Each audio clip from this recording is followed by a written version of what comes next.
Hej sammen og velkommen til episode 6 til mig, Judas rulleskøjteløb.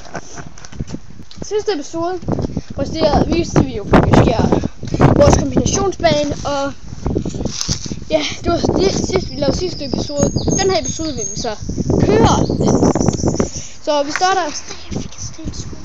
Så vi starter med at Julie kører, og i den her episode har hun så fået den der sten ud af hjulene, som der samler sat sig fast i sidste episode. Så ja, jeg håber, at det bliver en meget god episode. Er du klar, Julie? Okay. Hej. Vi ser pølsesten. Wow, det rimer lige det der. Det har du vist ikke lige set komme, hva'? Hvad, Julie?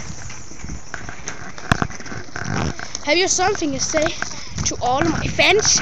Eller vores fans?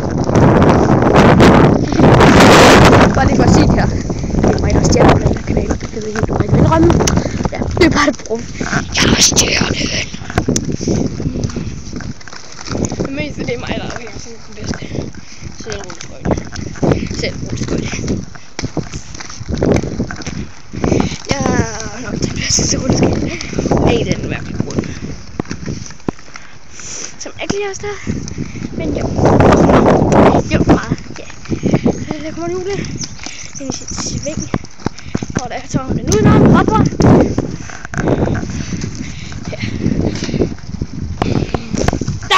Dan! Fail. Du failede. Ja,